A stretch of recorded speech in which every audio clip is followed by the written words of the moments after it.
everyone, Bernie Wall here, and welcome to another IELTS Learning Tips video recording.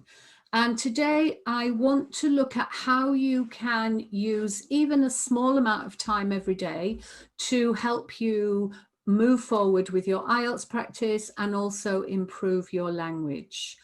I think quite often a lot of students feel that they have to clear their desk and sit down for 2 or 3 hours at a time to work on their IELTS.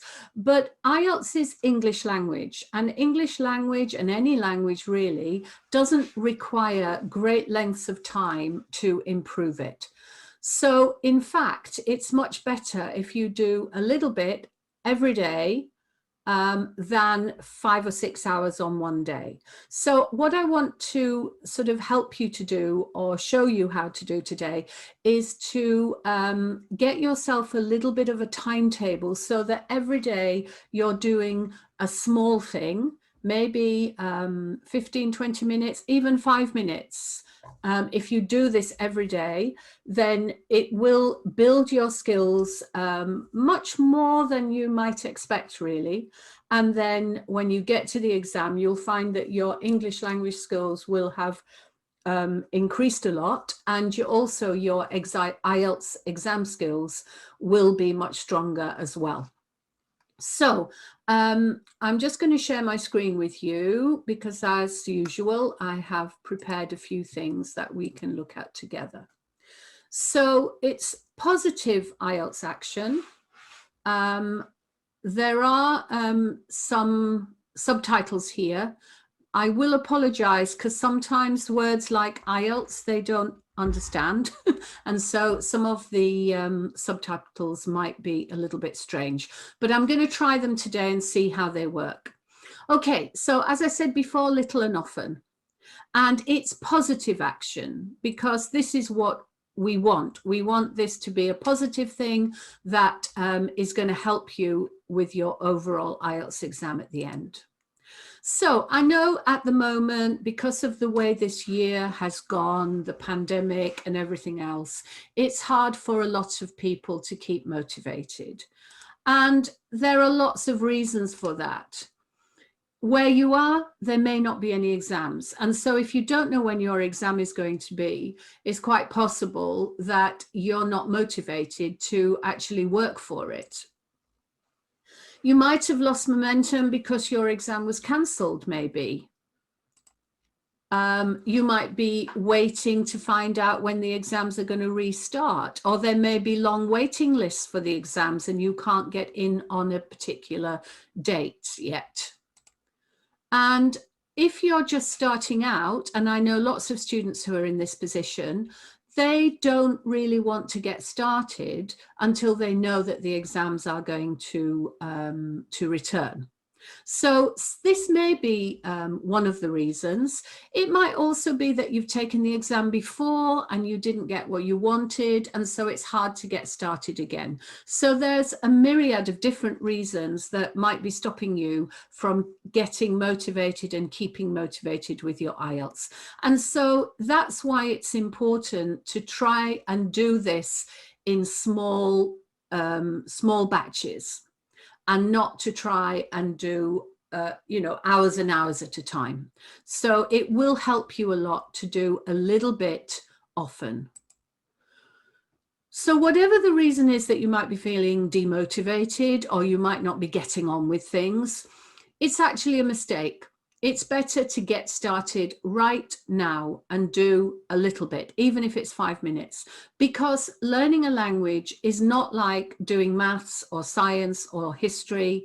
You can't sit down and revise it. It is a skills-based subject, and it's something that the more you do, the better you get. And therefore, spending 5-10 minutes is also as worthwhile as spending half an hour or an hour. So make sure that you give yourself enough time, especially if you're looking for a band 7 or 8 in your exam.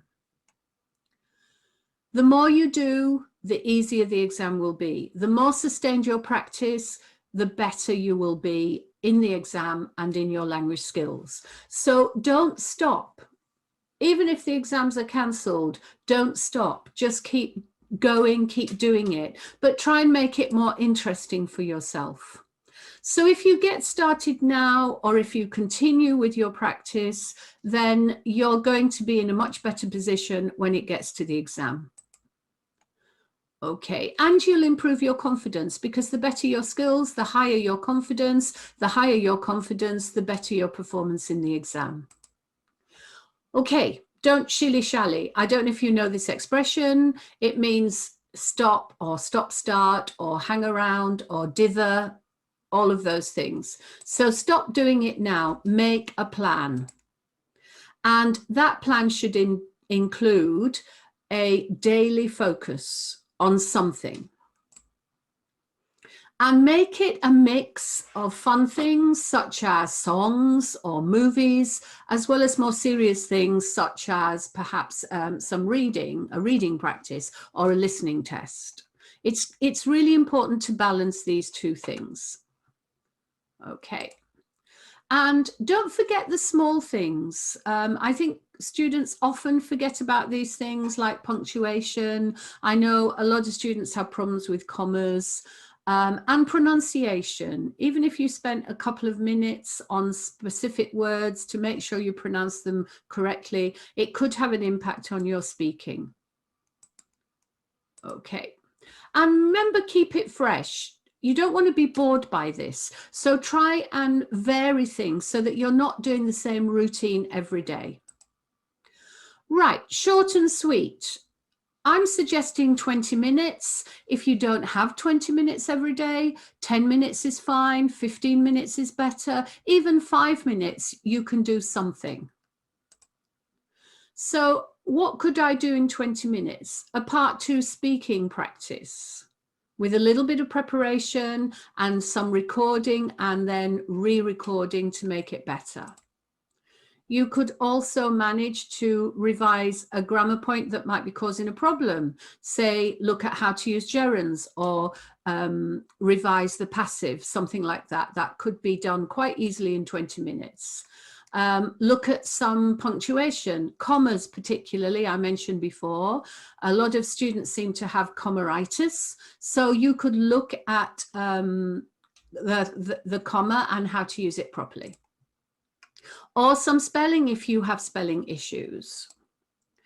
In writing, you could plan your task, or you could just work on the introduction or conclusion, or you could learn more linking words to use and practice them in sentences. And for reading, take one passage, go through it and look up all the words you don't know in that one passage, and then try to memorize them or try to use them yourself if you think they're going to be useful for writing. Otherwise, just learn them. And don't forget about listening. So you don't need to do a listening test. You could just listen to an interesting podcast, or perhaps pick out a question type that's causing you a problem. I know a lot of people have trouble with multiple choice questions. So you could work on that. And all of these things can easily be done in 20 minutes. So flex those IELTS muscles. You've probably heard me say this many times before. Marathon runners don't run marathons every day. If they did, they would be exhausted and they probably wouldn't be able to run a marathon again. So you don't have to do whole tests every day. It's not the best way to learn IELTS. Really, it isn't. You should be working on the small things that make up the whole. So like marathon runners, they might work on their start, they might work on their stamina, they might work on their finish. There are lots of things that they would be doing to try and improve their whole marathon running experience. So a small burst every day can have a big impact. And if you keep varying it, so if one day you do a bit of listening and then the next day you watch a movie and then the next day you do some speaking practice, it will stop you getting bored, or the word I've got here is jaded. And every little bit helps. Truly, it does not matter what you do because nothing will be wasted. And by doing this every day for a very short time, you will start to improve parts of your English that you perhaps hadn't thought about. And you'll also improve your IELTS skills without even realizing it, and hopefully without feeling bored by it. And all of this will help you be successful in the exam. Okay, so that's really all I wanted to say. I hope that was useful. If you want to connect with me, you can sign up at my website, IELTSlearningtips.com, and we send out regular emails and updates. You can also join me on my Facebook group, which is IELTS Band 7 and 8 Success Strategies. And there should be links for both of those things at the bottom of this video. So remember, little and often is the best way to improve language skills. Thank you for watching, and I'll see you on the next video.